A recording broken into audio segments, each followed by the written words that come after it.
Alors aujourd'hui, on va s'attaquer à un concept théologique assez puissant, la prééminence.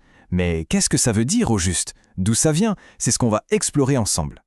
Au fond, tout se résume à une question simple. Que veut dire être la tête et le commencement? On pourrait croire que c'est évident, mais vous allez voir, ces mots cachent une profondeur incroyable, et c'est vraiment ça, le cœur de l'idée de prééminence. Et pour comprendre, tout commence ici, avec ce verset de l'Épître aux Colossiens. C'est lui qui met tout en place. Il nous dit qu'il est la tête du corps, le commencement et le premier-né d'entre les morts. Ok, mais qu'est-ce que ça implique concrètement? On va creuser ça. Bon, pour vraiment piger le truc, la première étape, c'est de revenir à la base, aux mots eux-mêmes. La linguistique, en fait, va nous donner des clés super importantes. Et là, c'est assez fascinant. Si on regarde les langues d'origine, on voit quelque chose d'intéressant. En hébreu, les mots pour tête, c'est rosh, et pour commencement, c'est rééchit. Ils sont de la même famille, ils sont liés. Donc, la tête, c'est déjà en soi le début. Et le grec va encore plus loin. Le mot arché pour commencement ne désigne pas juste un point dans le temps, non, il désigne la source, celui qui initie tout. C'est beaucoup plus fort. D'ailleurs, pour bien voir l'importance de ce mot « réchit », il suffit de regarder où il apparaît pour la toute première fois dans les Écritures. Eh bien, c'est dans le tout premier verset de la Bible, Genèse 1.1, au commencement. On comprend tout de suite que ce n'est pas juste un top départ, c'est l'acte de création lui-même. Alors, maintenant qu'on a cette idée de source, d'initiateur, voyons comment elle s'applique. L'analyse des sources suggère qu'il y a en fait un double rôle. On parle d'un initiateur de deux créations. Le premier rôle, c'est celui d'initiateur de la création, la toute première. En tant qu'agent créateur, il est considéré comme la tête de toute l'humanité, l'origine de tout ce qui existe.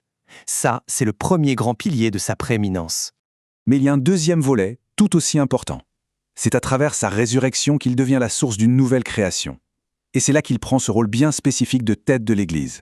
C'est le point de départ d'une humanité recréée.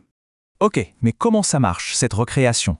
La logique est assez claire. D'un côté, le péché qui mène à la mort. De l'autre, le Christ qui remporte la victoire sur cette mort. C'est ça qui fait de lui le premier-né d'entre les morts. Et cette victoire, eh bien, elle lui donne le pouvoir de recréer.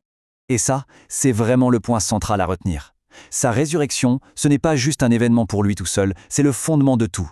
Sans ça, personne d'autre ne pourrait être ressuscité. C'est l'acte qui ouvre la porte de la nouvelle création pour les croyants. Bon, maintenant, on va assembler toutes les pièces du puzzle. La source qu'on analyse résume toute cette idée de prééminence en 6 points, 6 piliers. On va voir comment tout ça s'emboîte. Alors, voilà ces 6 piliers qui forment un tout cohérent. D'abord, il est la manifestation parfaite du Dieu invisible. Ensuite, il est l'agent par qui tout a été créé. On retrouve notre idée de commencement. Troisième point, il existait avant toute chose et il soutient l'univers. Quatrièmement, son rôle de tête de l'Église, son corps. Cinquièmement, ce qu'on vient de voir, il est l'initiateur des deux créations, l'ancienne et la nouvelle. Et enfin, le point d'orgue, il a vaincu le péché et la mort, ce qui lui donne le droit de ressusciter les croyants. Donc si on met tout ça bout à bout, on arrive à cette double prééminence. Il est à la fois la tête de l'humanité entière par la création et la tête de l'Église par la recréation. La boucle est bouclée.